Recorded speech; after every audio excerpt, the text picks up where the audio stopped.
think you're weird. I think you're dumb. You fucking had it too, makes it so fun. You're from now, just go home. You're from now, just go home. You're from now, just go home. You're from now. Coming live from the luscious loins of LaPel, Indiana, as well as Los Angeles, California. Our guest tonight is none other than Brad St. Patrick of Black Cat Rebellion. What up, Brad? Hey, pleasure talking with both of you. Shep, it's been a minute. Hell yeah, it has been a minute. It's been a couple of weeks. Also in the house tonight, we have Pixie Lish of the First Church of Cannabis. Hi, I love you. We've Pixie. met before, Brad. Yeah. You were at the mill. Yeah. Yeah, Pixie also volunteers for Punk Rock Night like I do. Mm-hmm. So how was your daytime commute today, Brad? Oh, daytime commute. Hey, I work from home. There wasn't one. No shit. Well, there you go. It was better than everybody else's. Yeah. So are you thinking of the horrible traffic in Los Angeles? Is that what came to mind? Yeah, I always ask that question. So basically Queens of the Stone Age, they wrote a song called You Think I'm Worth $1, but I Feel Like a Millionaire. And in the beginning of it, Kip Casper says something along the lines of, how was your daytime commute? I need a saga. What's the saga? It's Songs for the Deaf. You can't even hear it. So you're hanging out. How long have you been out in LA, man? I'm working on my third year now, so it'll be actually about 3 years.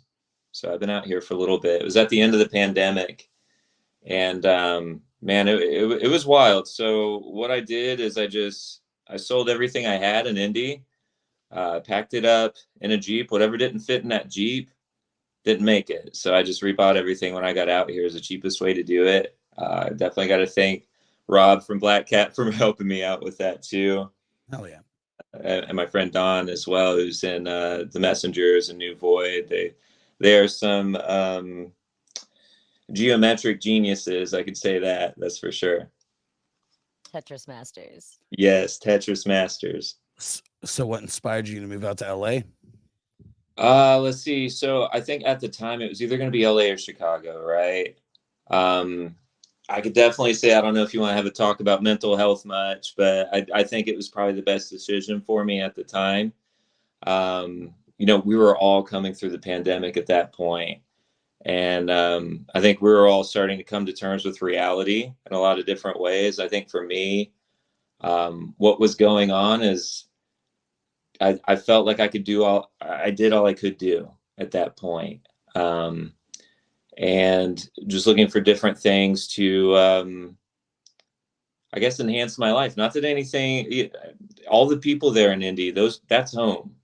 Hell yeah. Everyone at Punk Rock Night, everyone at shows, all my friends have always had, nothing changes there. You all are still home to me. But I just had to find a way to, I guess, enhance and keep growing for myself, just to see what else is out there. How it wound up being Los Angeles, I thought it'd be out of reach for me, right? But I met someone out here, and you met her at Punk Rock Night, so that's Emma Cecilia. And I flew from between Indianapolis and Los Angeles for about a year, just back and forth. Got really used to it, and I was like, I'm really comfortable here.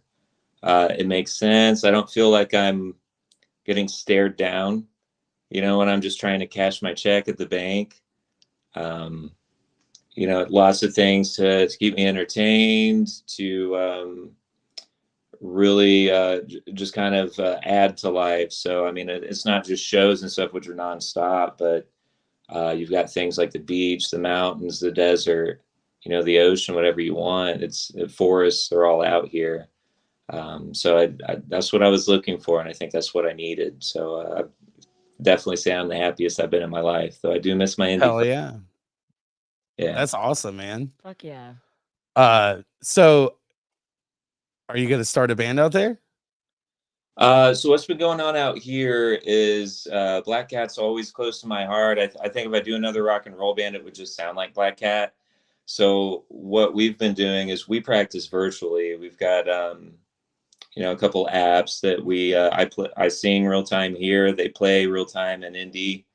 We work on new stuff that way. We've got a couple of writing apps, so we'll each lay layers on top of a song, so we can write virtually too.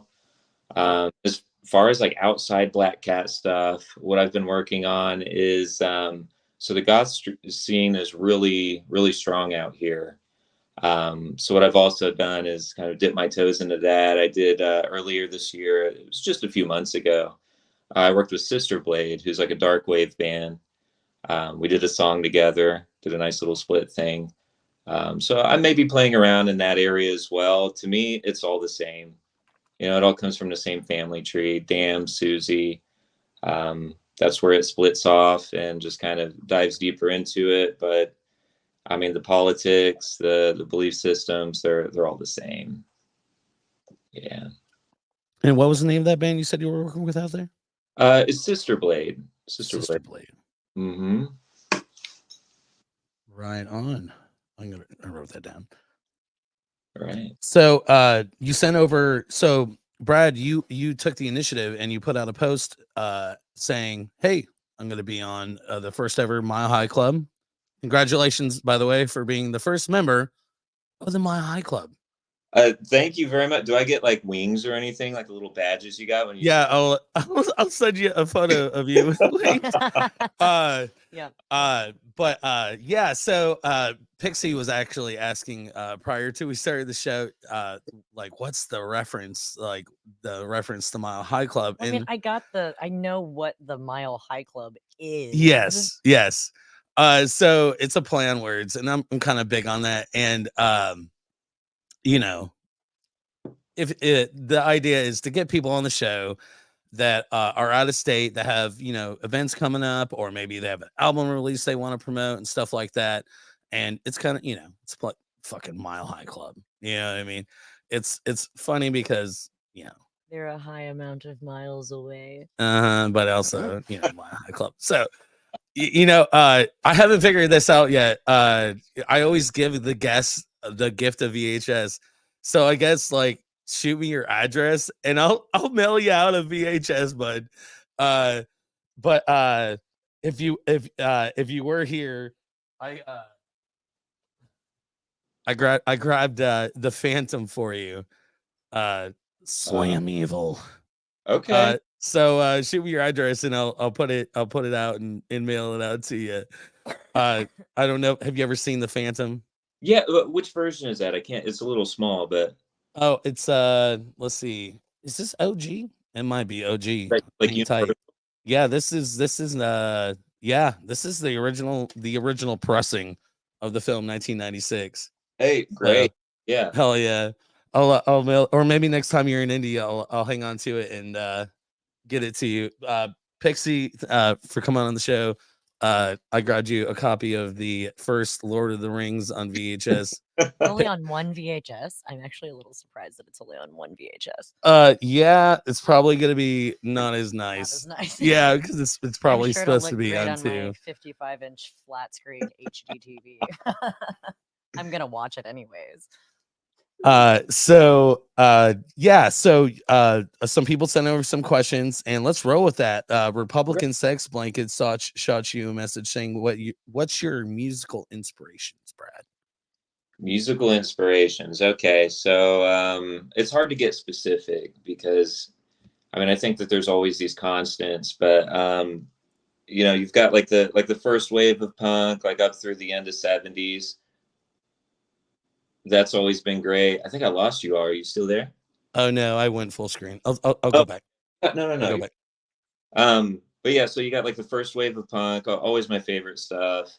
The Adverts, huge Adverts fan, killer band. And then obviously a little bit of the second wave too. So that there's definitely Dead Boys influence, some of that stuff. I think like beyond that, it can get into a little bit of the LA scene out here. So things with X was a great band. The Weirdos were a great band. And it just depends on where you're at. Iggy, huge, that never goes away. Iggy's always been a a constant stream throughout my work. And of course, like things on the glam side. So, whether you're talking like Bowie, or you're talking things like T-Rex, those are always that's a constant stream too. Going beyond that, I mean, geez, it's such a loaded question. Sorry. Power pop stuff is cool, like Pointed Sticks and other things like that too. Lots of 80s shit, like whatever was on VH1 Classics. I probably we all love, like, lots of Replacements fans in the Black Cat troupe. The songwriting is just phenomenal, musically, lyrically. Paul Westerberg's a great songwriter. And then beyond that, I mean, plenty of post-punk stuff, Joy Division, Bauhaus, goth and dark wave stuff too, of course.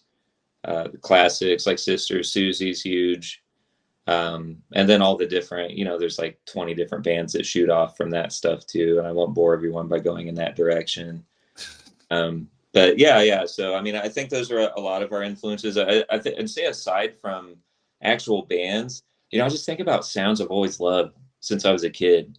I was pretty close to train tracks, right? I lived over kind of in that Mars Hill area, and you would hear the trains and stuff going by at night.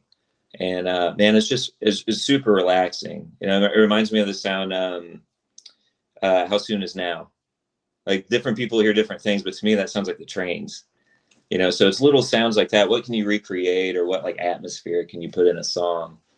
And those things. Yeah.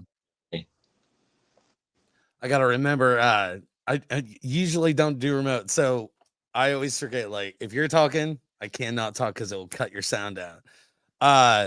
So the next question I wanted to ask. So this is a me question. The name Black Cat Rebellion, how did that come about?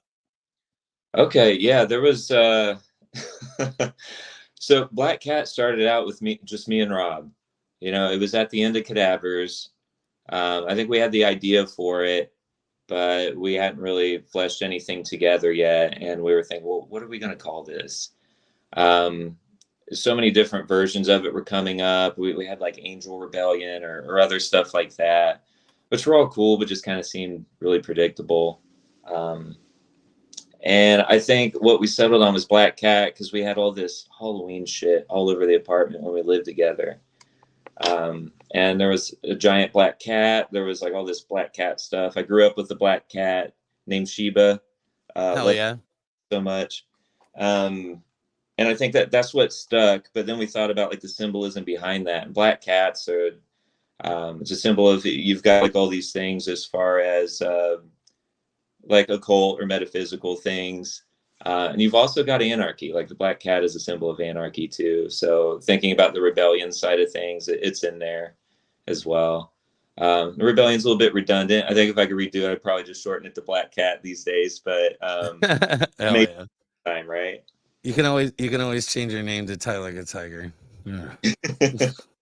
Yeah. So, the thing about black cats is they say if you come across the path of one, it's supposed to be bad luck, right? But they also say if you own black cats, that is supposed to be good luck. So, and I grew up, I had two black cats growing up. I had a black cat growing up. His name was Midnight. He weighed about 35 pounds. Oh, big cat. That's a big kitty. A baby. Or actually, like, for the sake of having the mature audience in the top right corner, that's a fat pussy. We'll just hit that real quick. Oh yeah, it's bad. You can't do interviews without that, I don't think. You need the sound. Do you have the crying baby? Can you do crying baby? I don't have the crying baby. I have an array of ridiculous sound bites though. But, I mean, I said fat pussy, so. Oh yeah. There you go. We'll throw that one in there. My favorite soundbite that we use at the church, there was a lady who left the very first voicemail on the church voicemail, and it starts off with shameful, shameful, shameful. How dare you sin in the house of God? Shameful. And so every time Bill says something that's off kilter, Scotty hits out that shameful, shameful. Hell yeah. Fantastic. But so yeah, Pixie works with the Church of Cannabis, the first Church of Cannabis, and they do a live stream as well. Just so happens to be on Wednesdays. 7 p.m. right? Yeah, we do ours at 7:30. 7:30. So you can watch 30 minutes of Midweek Crisis. Switch over to fucking the first Church of Cannabis and check out For what, like 45 minutes. We do short services. and then switch back to Midweek Crisis. That's what I do. I watch Midweek Crisis until service starts, and then I switch to ours so that we have the viewers, and then I switch back to Midweek Crisis while Hell I finish yeah. things up. Well, I appreciate that. Thanks, Pix. Of course. So, and by the way, Pix, you have an event? You guys have an event coming up, right? October 20th. We do. October 20th, we're doing Rocky Horror Picture Show Dinner Theater with a shadow cast. So we're going to do dinner and Rocky. We haven't figured out what cover is going to be just yet, but it's not going to be a lot. And I'm sure we can work with you if you want to come and Probably like what? Tree Fitty? Like $5, $10 at the most. I like Tree Fitty. Hot meal, Rocky Horror Picture Show. Get some rice thrown at you. Help me clean up afterwards. Throwing rice? Well, at least They it's throw not. rice during the wedding scene usually. Oh, okay. I got you. Right on. So there's another question here, Brad. This comes from Republican Sex Blanket as well. Favorite Stiv Bader's jam. Oh wow, that's tough because I love all Stiv Baders. So that you got Dead Boys, you got the solo stuff, and of course the Lords. Lords are a big influence on Black Cat. Oh boy, it just depends on the mood because like if you want the little dance in your room type thing, Russian roulette's great, but Open Your Eyes can be really good. Dance with Me. I guess they said one, didn't they? I'll just say Dance with Me because it's the last Dance with Me. Final answer. Final answer. I didn't have to phone a friend or anything either. Yeah, I was gonna say like phone a friend. Oh shit. So Ugo dropped in and said, "What's up, guys?" And then Peter Graves chimed in. He said, "Black Cat was one of the first bands I did an album cover for. It's fucking cool." That's very true. Hell yeah. And Jeanette, or aka Hollow Wiener, said, "Rest in peace, my beloved Eeyore. God got him as a kitten and had him 17 years is a good time to have a kitty." It is. Oh no, that's a cat.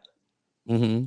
Okay. So, that's what I have my rainbow paw print tattoos for, because there were too many of them. If I had a memorial tattoo for every pet I'd lost, I'd be covered already from head to toe. No. Yeah, I'm sorry. Sorry about your friend Eeyore. It's terrible. We were just talking about cat pets a minute ago. yeah, both like every cat I had growing up got hit by a fucking car because they were like in and out cats. Yeah. Yeah. That is unfortunately a risk. And I have inside outside cats, but you just can't keep them in the house. Once they're Mhm. indoor outdoor cats, you cannot keep them inside. A little more expensive too. And I like to rescue them, so they end up Yeah, being- same. Yeah. I've never bought a cat. They've always been I've never bought a dog either, and I'm about to get another one tomorrow. another dog. Yeah. That's You see how I three covered my dogs? face in shame as I said it? I was like, oh, I'm getting another Is dog. it a baby? Is it a pup? No, God, no. Oh, man, Never. yeah. I can't- know. can't I even can't even imagine. believe that when I got Hawthorne, I was like, I know what I'm doing to myself here. I had Pugsley as a puppy, and he's a German Shepherd pit mix, and Hawthorne is a Rot pit mix. So I knew what I was getting myself into, and he's about 6 months old, and he's probably about almost freaking 2.5 feet tall. He's getting so big so fast, but I love him, and I knew what I was getting myself into there. But yeah, I'm getting another dog, pit bull, female. She's real sweet, loves other dogs, loves kids. So You got any pets out there in LA, Brad? Yeah, I got my my Doberman. Her name is Oro. Oro. Sweet dog. God. Yeah, that's it's weird because I think once I had that pet, I was like, well, how did I never have this pet before? Because it's been a long time since I've had a dog, 10, 15 years, probably 15 years. But yeah, hey, I like the name Hawthorne, by the way, Pixie. thank you. His name is Hawthorne Von Tramp. That's very proper. Thank you. My partner Sky and I, when I took them out for our first date, they didn't know we were on a date, and I took them to see Hawthorne Heights because they also like emo music just as much as I do. And I basically went to an Italian restaurant, shared a meal. I sang emo love songs to them for like 2 hours and then like missed like chickened out when it came time to kiss them. And then later on was like, so like when we were in a relationship, said something about our first date and they were like, oh my God, oh my God, you're right. That was our first date. I had no idea. We even shared a meal. You sang emo love songs to me. So when we got this puppy together right before they moved in with me, we was like, what is a good Hawthorne? We call him Hothy. That's good. You could always go with Hoth. Just Yep, Hoth. I said Hoth, Okay. Hothy, and I've got a bearded dragon named Haku, and so my kids have started calling him Hothu because Okay. I just like Hothu, yeah, and Hawkthorn. You know, we mix them up. You gotta have fun with it. The kids have a good time. He drives my kids nuts because he's almost as big as they are, my two youngest. Mm. I will never raise another dog again. I said that Ev- after Pugsley. Eventually, I'll get my boys a dog, but yeah, I'll be adopting a 1+ year old pup. That's for sure. That's still a puppy. All right, 1 year and 6 month old pup. Yeah, I've had puppies, and it's traumatizing slightly. So It can be. I'll just adopt a little bit older of a pup. Hit up the Humane Society, maybe, whatever. But so here's another one from. I love this handle, by the way. Dollar Store Diamond. Said you reference religious and philosophical, I love saying that, concepts in your songs. What's the inspiration, Brad? Okay. Yeah, I don't know how many people have like taken apart the songs or anything. Some people do, some people don't. They just want to like listen and dance. That's cool too. But the songs are layered, so you'll definitely have things that are mixed with you might find things from a different philosophies mixed in. There's definitely a lot of like occultism and stuff mixed in there. Classic literature, you'll find Bukowski and other things in there too, as an influence. And then it's all mixed in with personal life situations. So um, I would say what happens is early in Black Cat, there's a lot of Catholicism. I think in the lyrics, you'll hear things about like rosaries or, whatever words. And over time, I started to realize that, that these Judeo, like Christian, and I'm going to emphasize not the Judeo, but the Christian part, it's just, we're constantly inundated with that. Right. And you have to wonder, what effect does that have on us? Like how we perceive things in the world, what do we view as right and wrong, and a lot of misperceptions within that. So I started to veer away from even making those types of references and went towards more things that were that might have been like West Asian, East Asian influenced, mostly West Asian. You'll also see things from not to get too deep into it, but like there's elements of like Golden Dawn or other things like that, leaving out the stuff that it turns into later on in life. But yeah, so Kundalini will show up in there a lot too. So a little bit of South Asian influence as well. And as I'm learning more and more about the world, I think those things slip in there. I've always been a fan of writing and writers in general. Nick Cave being a big influence, I think, in that area. But with that being said, you said Hawthorne earlier, and I started to think of the writer. But things like that, you'll see references that are almost like asides or maybe like jabs at those old tales, I think. But that mixed in with, hey, what happened in my life and how do I codify that so that it's not so specific that you all can not relate to it anymore. I want you to be able to like interpret it in your own way, project your own experiences onto it, and not have to live through mine. Well, yeah. Well put, man. Fuck yeah. Holy shit. Hell yeah. Good, man. Yeah. You got me there. Holy shit. So, all right. This is one of my favorite questions to ask. And I know it's gonna set you back. Maybe it won't. I don't know. But of all the shows that you've played, whether it's Cadavers or Black Cat Rebellion or you've been playing with Sister Blade out in LA.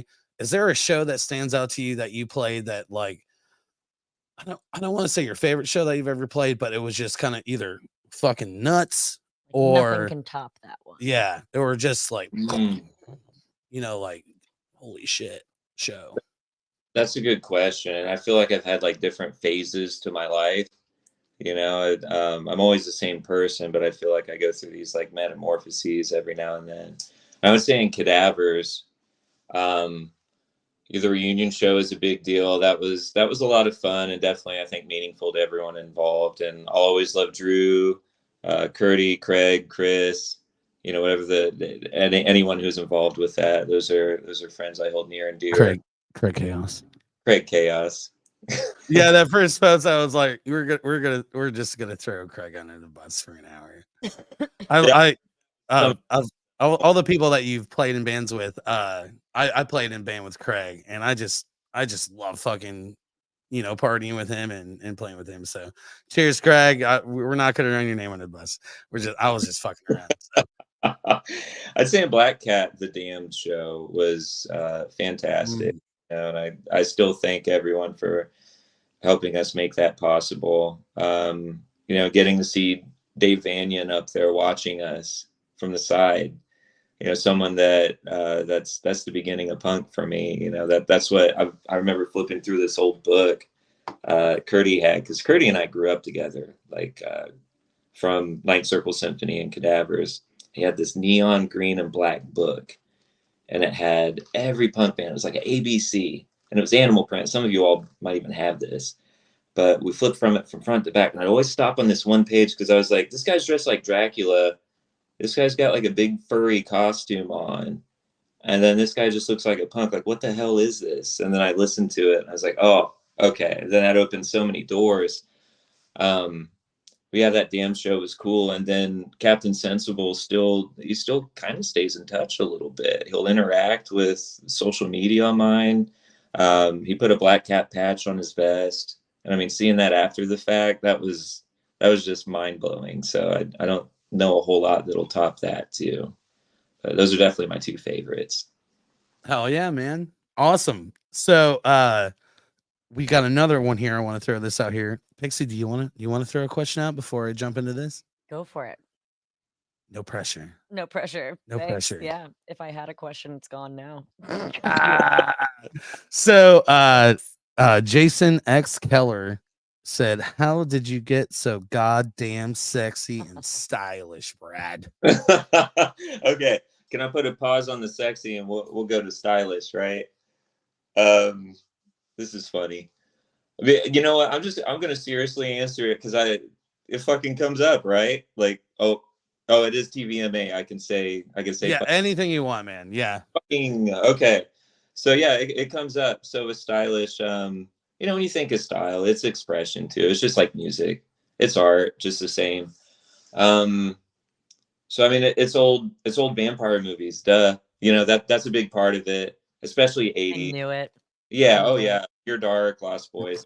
Yeah, I was about to say Lost Boys. Yeah. Obviously. Definitely got the Lestat thing going.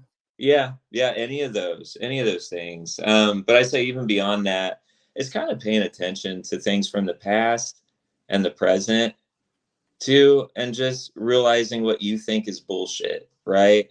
Weeding out. It's pronounced bullshit, by the way. Bullshit. Yeah. It rolls off the tongue. How to do it. Happy birthday, Jenny Yes. B. Bledsoe, by the way. It's Hey, Jenny's happy birthday. 41st birthday today. And she kind of laid that on me yesterday, I believe. So, anyways, yeah. Save the bad jokes for the podcast. Happy birthday, Jenny. Yeah, that, like the cyberpunk stuff. I mean, music videos growing up. I loved the costuming that was in like old Billy Idol videos or anything else. That stuff always sticks out to you. Mad Max stuff. Whatever little elements you like, just put it together, make your own thing, and cut out what doesn't make sense to you. Yeah, the sexy part. I said I'd get back to that. So that's what's interesting, is that you don't know what you're putting out there when you wear things, right? Because it's so much subconscious. And I think like as you are going through different eras, I'd probably say like in Cadaver's times, I was probably the most repressed, that I'd been in that aspect. And that's like when I'm in full bondage, basically, right? Like lots of vinyl, lots of straps, leather, That all motherfucking mohawk, homie. in the Yeah, mo. that. Yeah. Yeah. And all that stuff, it comes out one way or another. So you have that. And now I'm like totally grown up and cool with who I am. Those elements are still there and you just kind of embrace it. But it's just interesting what comes out through the clothes that you wear. It's very And your confidence. confidence too. Yeah. Confidence is Who you huge are. to it. Hell yeah. Absolutely. You should definitely just dress also however the fuck you want. I Yeah. have a lot of like when I've got my hair like brightly dyed, older women will be like, "Oh my gosh, I wish I could do that. I wish I could dress like that or wear my hair like that." And I'm like, "But why can't you?" Yeah, Oh, because people would think, "Oh, no. Who cares what people think?" Like, you know who has to wake up and look at you every morning? Yeah. You. It's interesting because I think you touched on this earlier. Like here in Indiana, you Mhm. we think, I do, I'll dress however the fuck, I wear this motherfucker to the gas station, you know what I'm saying? But you kind of touched on like in LA, you get a lot less evil eyes or like less like, People don't look at you out like you're there. different because there are so many other people that are also different. Mhm. yeah. Yeah. There's definitely that. You know, being in the Midwest in general, I mean, outside Chicago, yeah, I mean, you all know you wear a jacket with spikes on it. I remember when I was a teenager and getting kicked out of the mall because my leather jacket had spikes on it. Oh no, you know, Yeah. Yep. or getting harassed by cops. I I'll was a tell you, dude, I'll tell you what, man. Probably the best story that, or for a moment, I just got reminded. I went on this date, and this is back when I had hair. Yeah, I used to have hair. Swear to God. Actually, Brad, when we first met, I had long, beautiful fucking hair, but just like yours. And I had my hair was all green, and I took this lady out on a date, and somebody passed her a note and it said, uh if you're not okay, give me a sign. And it was like, what the fuck? Like, That is just because hilarious. I'm wearing a shirt that says the word fuck on it and I've got green hair, it's like, God, man, so judgmental. Oh, that's wild. Yeah. I'm gonna get a plug. I'll be right back. Okay, I just Yeah. I like to look at people that look at me like that and just say, "Hi, I love you." Mm-hmm. "Hi, I love you." Yeah. Which throws them off even more. We are like And that's the fine. city in itself is accepting and open, but the state It's is. starting to become Indianapolis is starting to become more of an open-minded place. Oh yeah, I will 100%. say that. There Yeah. was a time when I would not have been able to get a job with dyed hair and tattoos all up and down my arms and like where you can see them and stuff. Mhm. And now nobody cares. Sky works at a fucking bank. Mhm. You know what I mean? With blue hair and tattoos and What is that called? There's a word for it. Biased. discrimination. I can't remember the terminology. Work biased. You got like unconscious bias, like implicit Unconscious bias. Thank you. There you go. Yeah. Thankfully, in none of my jobs does my appearance matter. Mhm. Yeah, I mean my job's pretty cool about that stuff too. There are some things like I was considering getting a piercing because I've never had a piercing before. I just have tattoos, and I thought about getting a piercing, and it's just like I don't know what to do. So, I mean, Brad, you're rocking out that you got a nose piercing, and then Pix, you got the what is it called? Septum ring. Septum ring. Yeah, yeah. So let's catch up with these comments. It's been a hot minute. So Ugo chimed in. I remember I remember Ben. He remembers being on the chopped liver. It was probably live party radio hour podcast 9 years ago with you, Brad, and it was a good time. And he said, "Love y'all." And for some reason, I just don't. I know I remember you being on the podcast, but I don't remember that specific podcast. For some reason. It was probably, I would assume it was the Cadavers reunion that you guys did. Would you say? Yeah, that seems about the right time frame. And Yeah. love you. That's my buddy right there. Oh yeah. Yeah. Oh, you go. But yeah, that was a fun radio show. Didn't we did some acoustic versions of Cadaver songs, which I Yeah. didn't think was possible. But we did do that. I remember that. It was fun. Back when we were radio free indie.fm. Yeah. That was I think it was just sound back then actually too. No no video. Yeah. Those were the days back then. I prefer now, but I like doing video. I like doing all this stuff. So you know, what's the term I like to use so much lately? Innovate or die. So hence this show is innovation. So making it possible to where we can have people on the show that aren't here in Indy. So let's see here. Halloweener. The Cadavers are one of the state's greatest horror punk bands ever. Black Cat is also amazing. You are pretty goth-tastic, Brad. Thank Is you. that the first time you've ever been called goth-tastic? I think so. Halloweener gets the prize.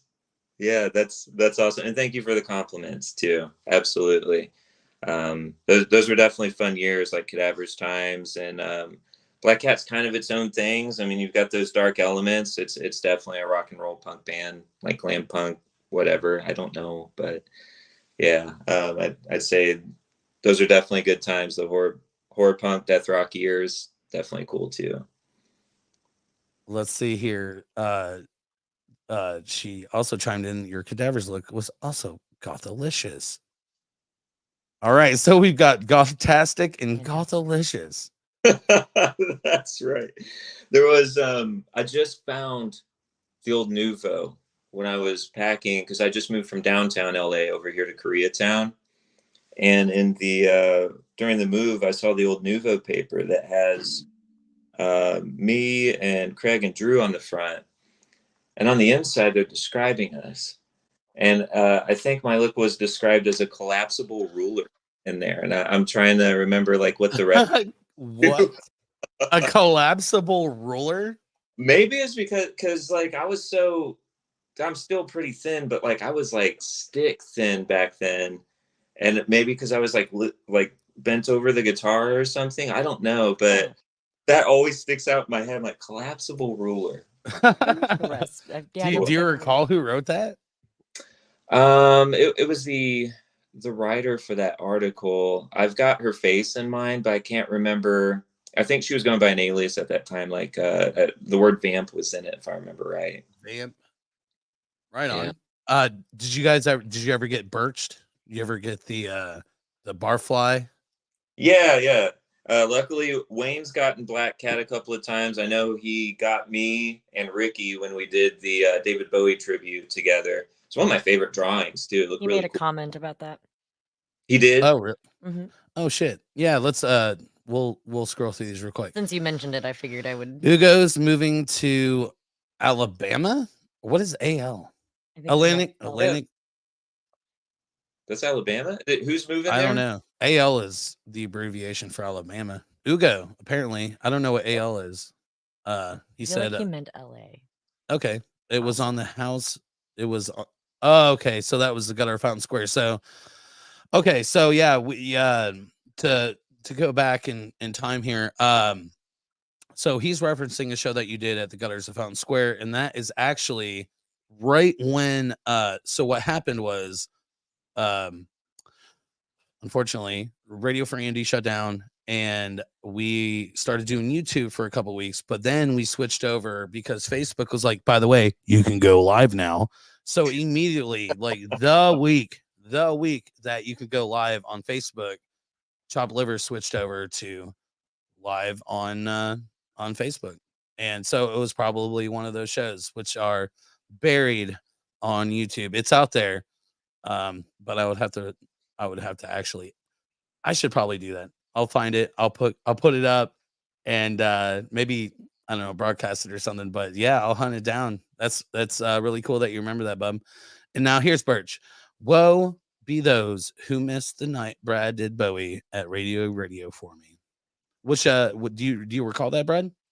Oh, absolutely. Yeah, it's that's another favorite show. So it was me, Ricky Rat was on guitar, and then we had Kyle from the Brothers Gross, and then a friend Jason who played in some glam and punk and rock bands within the Midwest area. So it was a really cool lineup. It was real fun to work with him, and it was the first time I had to do a quick turnaround, right? So making sure that we only had like 2 practices where it was everybody in the room together, and other than that, we just tried to do our parts on our own. So we did a select few songs from like the Ziggy Stardust era. One of my favorite costumes too, I think, I wear some pretty extravagant stuff, but it was the first time I came out in a silver leotard. I can tell you that. Hell yeah. That was fun. Had some good makeup. I did the lightning bolt and everything that night too on my face. But yeah, that was a really fun one. It was great to see everyone singing along. I remember Wayne specifically singing along. Will was singing along up front too. Are we talking about Will Slosha? We are talking about the Schlosser, yeah. Right on. What circa what year was that? Do you recall about when that was? Because I don't think I made this one. 2014, 2015, something like that. I was at Radio, if I remember right. Pretty sure it's Radio. Wayne, sorry, I cut you off, man. I'm not. I definitely got to get used to the remote stuff. My apologies. Wayne chimed in. My first Black Cat drawing was of Brad from a Bubba Bowling Club show. What's that all about? Bubba Club Bowling? All ages punk rock night at Bubba's Bowling. They were cool shows. We did some of my favorite ones out there were Flatfoot 56. We did 7 Shot. We did I want to say Blitzkid came through around that time too when they were together. Messengers. So with my buddy Don, we weren't friends yet, and it was shortly thereafter we became close friends. But yeah, Bubba's Bowling was cool. It was a big venue, all ages. Unfortunately, things didn't work out with the fact with it was all ages. I think it was really hard to keep everything separate, keep kids safe. I remember, Jordan will remember this, so I won't go too much into it. The Queers, we had like kind of an interesting show with the Queers back then. If you were from that era, you probably will never forget. But yeah, it was really cool. I remember Wayne drew us from that. I was a Yu-Gi-Oh villain. I remember that there was a Yu-Gi-Oh reference because maybe that was popular at the time. I had the large pompadour, like the Billy Idol pompadour thing at that point. So that was definitely a reference to the anime hair. Oh yeah. It's funny you said so it's an all age show. The concern was to keep the kids safe. And I'll tell you right now, like I have a show, my band Sick the Rippers playing at the Hoosier Dome, which is still a fucking thing here in Indy. Awesome. And it's not it's keep the old fuckers safe. That's keep us old fuckers safe. Those kids are crazy. Yeah. But you know, I don't know. I'm excited about that because it's like getting to play for people that don't normally get to, you know, see the bands that typically like play at the Mel or play at Healer. Well, Healer doesn't really because they're all ages.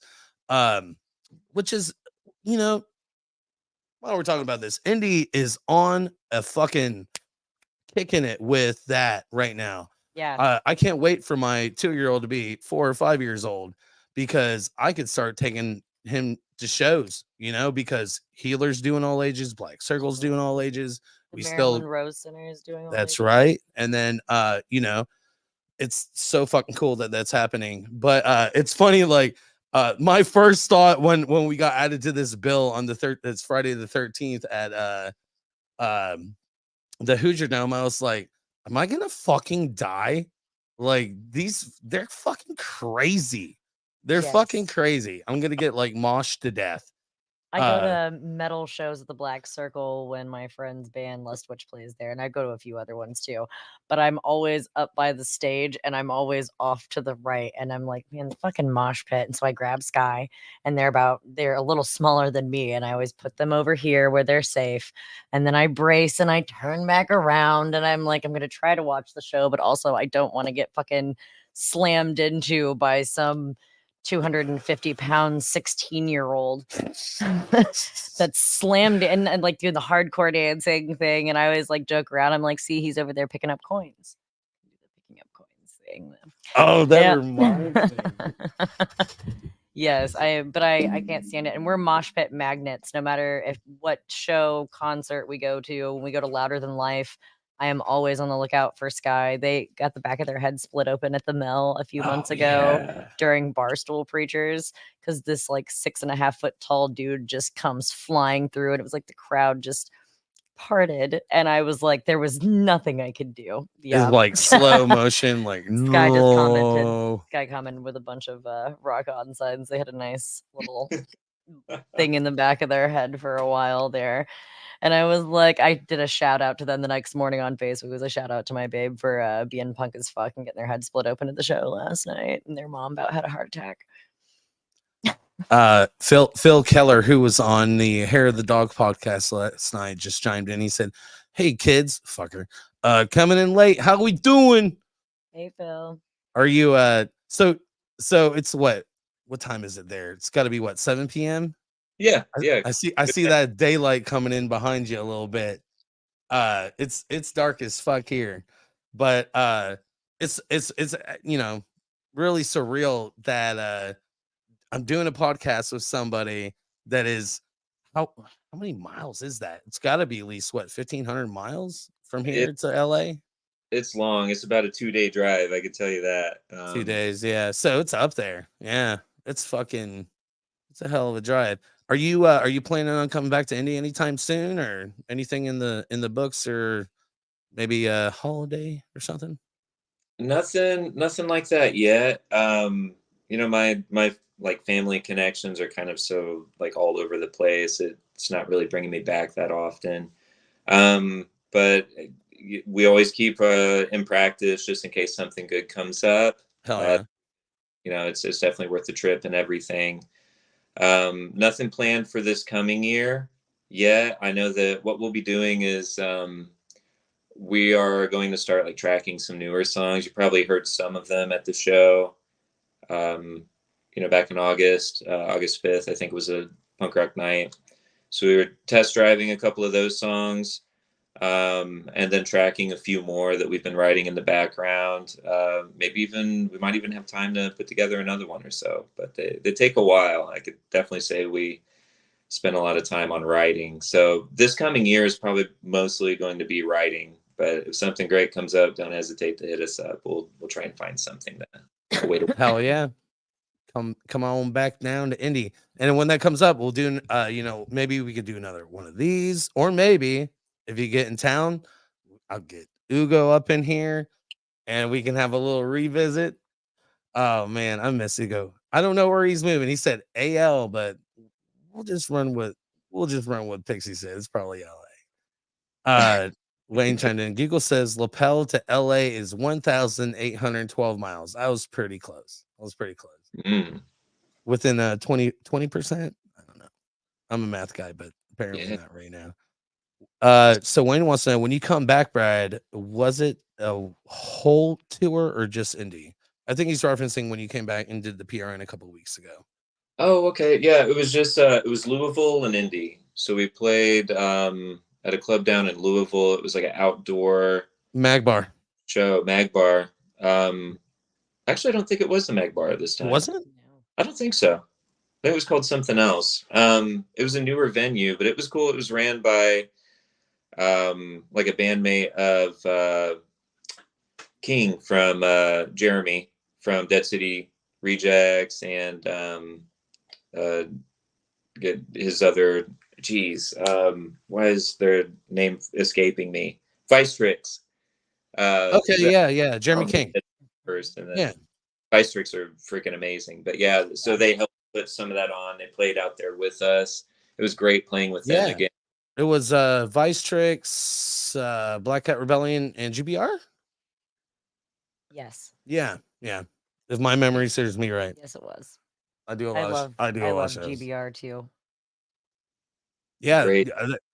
I don't know. I just always assume if it's a Louisville punk rock night, it's probably going to be a Mag Bar. So yeah, the show's inside, but they have a huge outdoor there. It's really dope. If you've never been down to a punk rock night, Louisville, check it out. Part of me wants to figure out where that was, but at the same time, I don't want to kill what short time that we have. Cleveland loves psychobilly. You should add them next time. Not quite. Is there a punk rock night, Cleveland? Am I missing something? Rich Barker, is there a punk rock night? I'm not sure what's going on there, but either way, let's get back to some of these questions. Like I don't want to leave anybody out that put in these questions in. So no. Oh, we gotta go back here.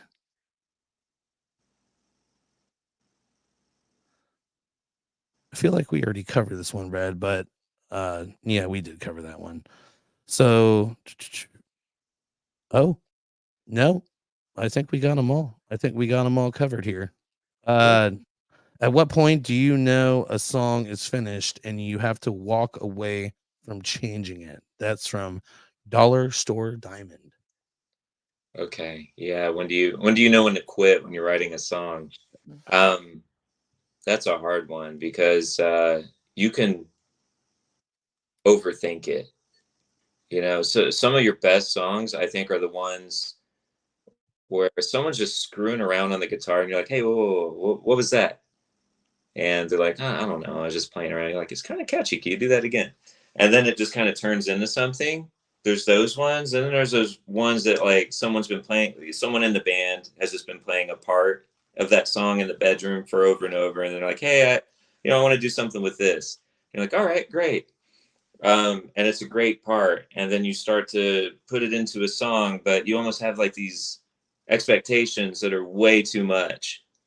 Right. And then so you focus on it. Someone comes up with a part and like, oh no, it's not good enough. We need to change this up. We need something different. And then you think about adding in too many parts. All of a sudden you got like a 6-part punk rock song and you've gone too far.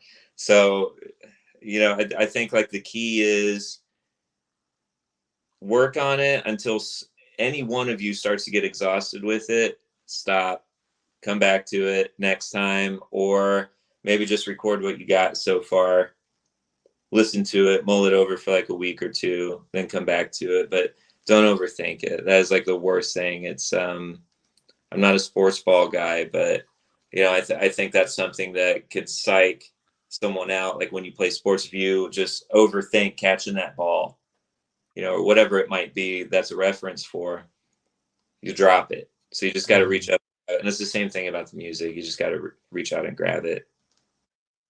Gotcha.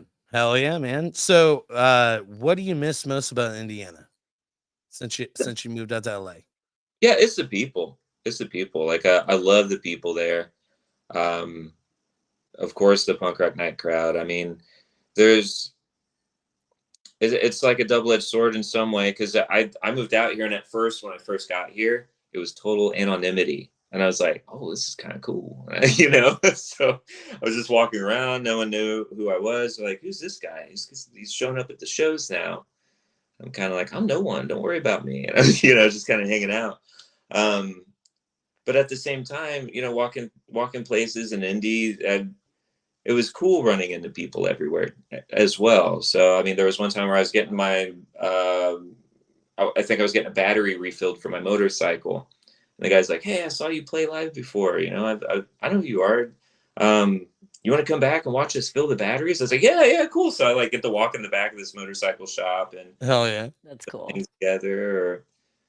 people hooking you up with like cool meals and stuff. But more than anything, it's just kind of randomly running into people and be like, hey, and you have that great history together. You get to talk about stuff. You get to sit down and reminisce.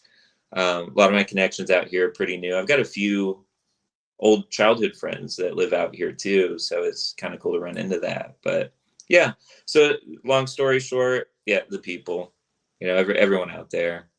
That's my family for sure.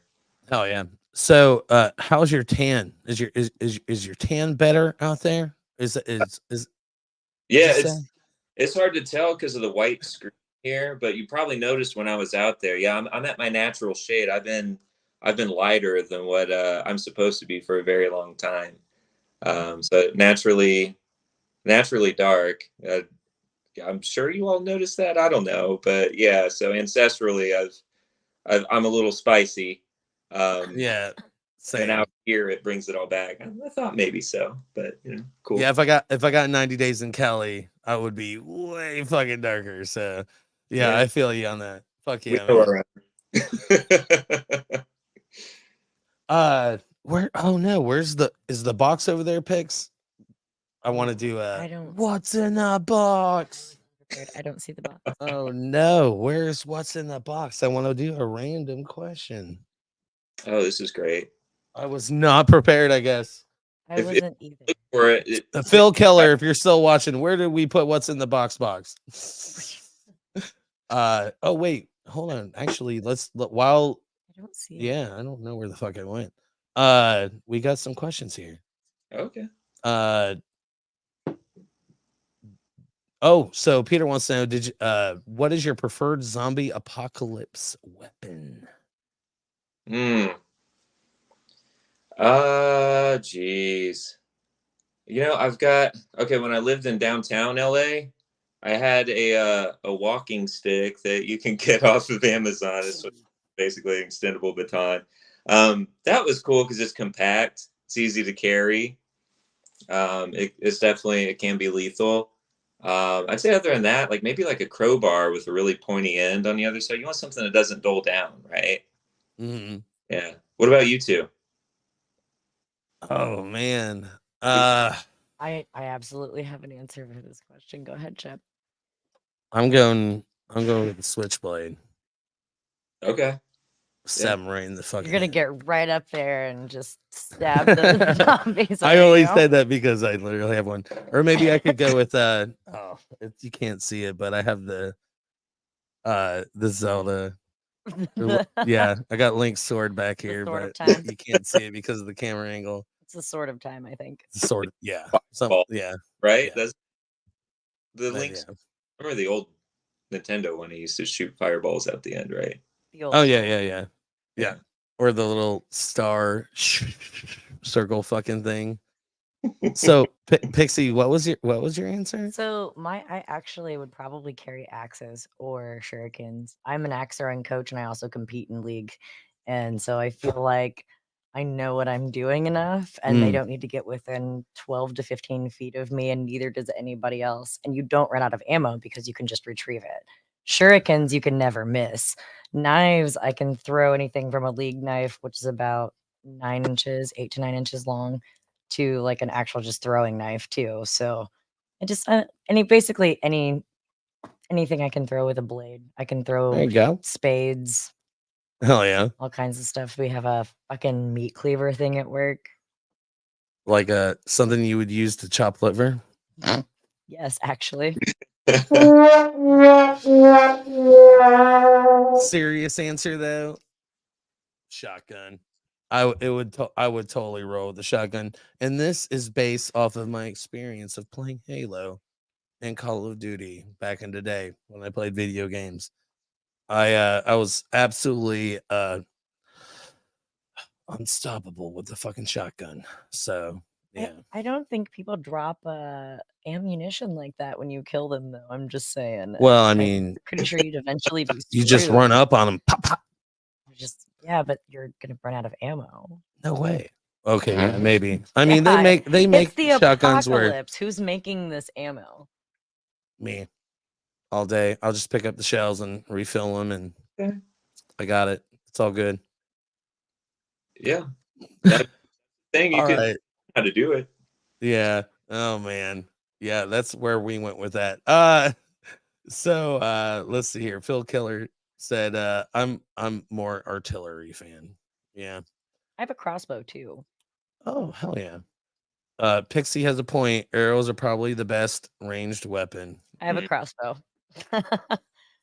I love my crossbow, and I'm waiting to get some new bolts for it because I found hot pink bladed. They have bladed tips and they're hot pink and they're fantastic. I can do Amazing. pretty well. I can hit the bullseye from about 20 feet away. That's impressive. Well, Thank I you. am at a loss for fucking words here with the what's in the box. But oh, there it is. Holy shit.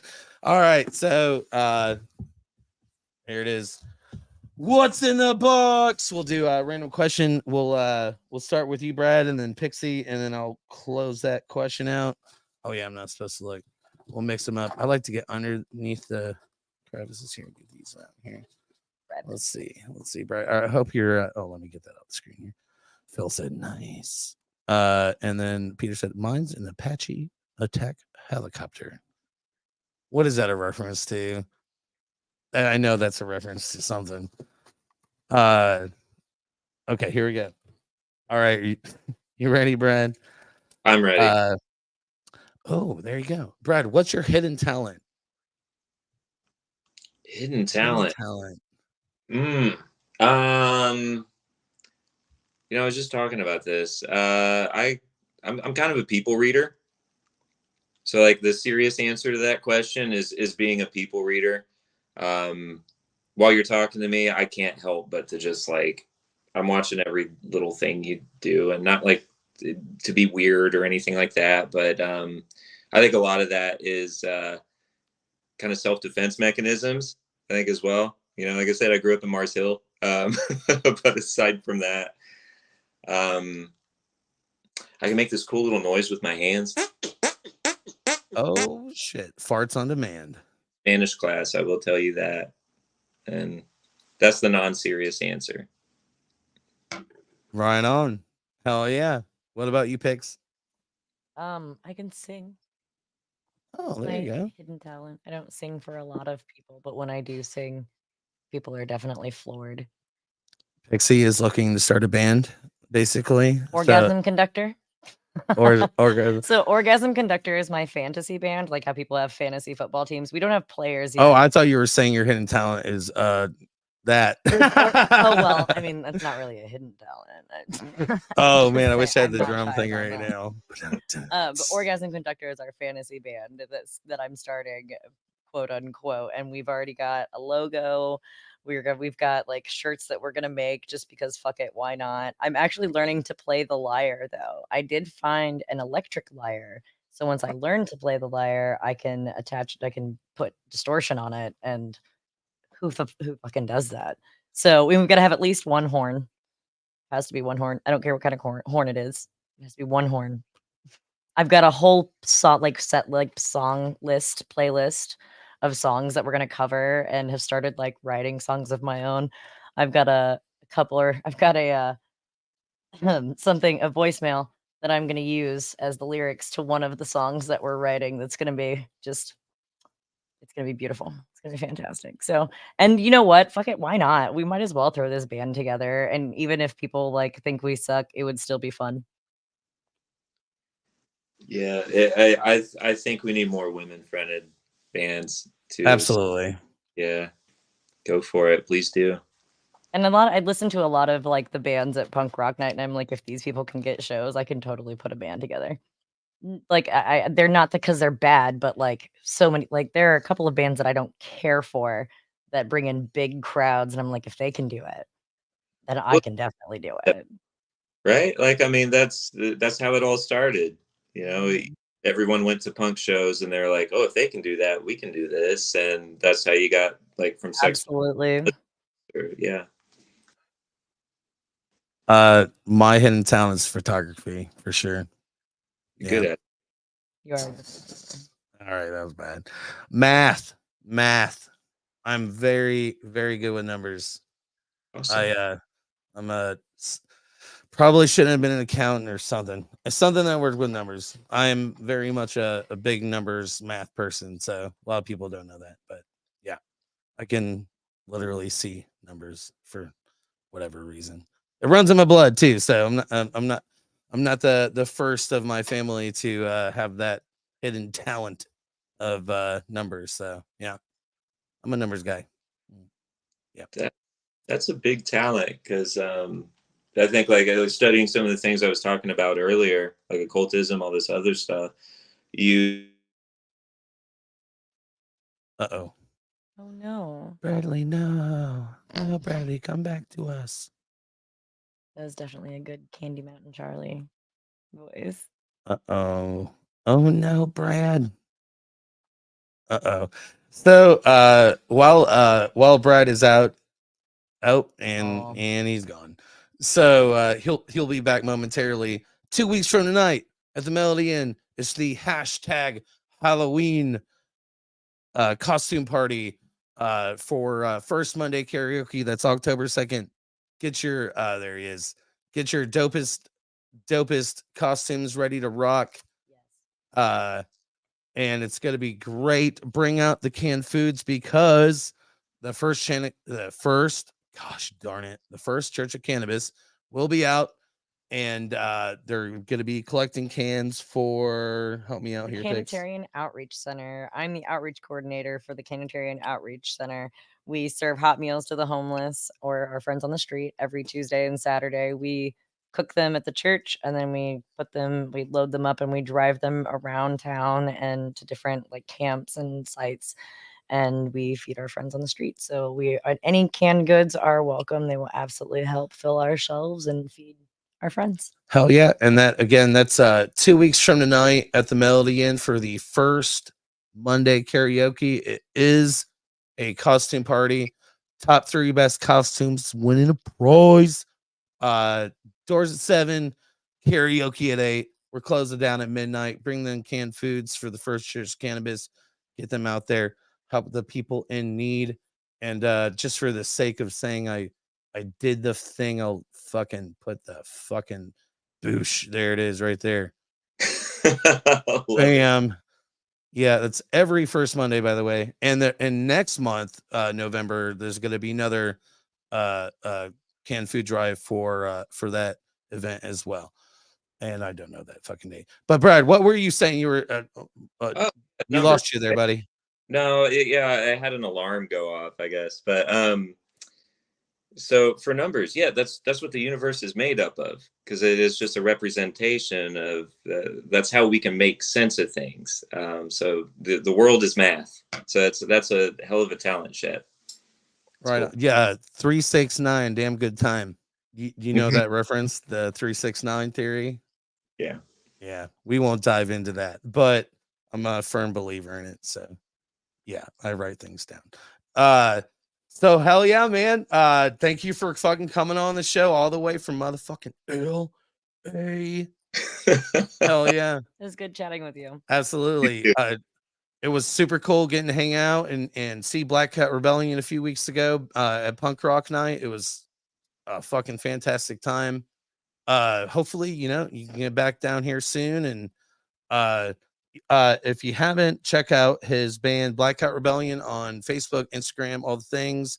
And then Brad's also playing in a band called Sister Blade out of LA. Are they on social media? You guys on social media and all that? Yeah. So it was a one-off with Sister Blade, but still check her stuff Oh, out. okay. It's fantastic.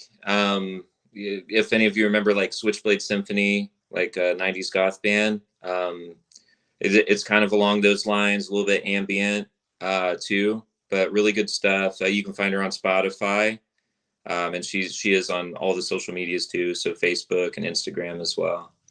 Hell yeah. Right on, man. Well, thanks for being the first person to become a member of the Mile High Club. Thank you for having me. It was a blast. It's really cool to get to talk with you both too, and everyone in the chat too. Really Oh yeah, cool. thank you everybody for tuning in. This Wednesday I've got the Steves coming for the midweek crisis. It's gonna be fun. So be sure to check that out and be sure to follow Brad and Pixie on the internet. Of course, you can follow Pixie at First Church Cannabis, or I don't even know what your handle is on. Do you find me Pixielish on Facebook if Pixielish. you want to reach out about the church or punk rock night or whatever, and the tfcoc.org for our church website. Hell yeah. Brad, thank you again so much for coming on. Miss you, buddy. You're fucking awesome.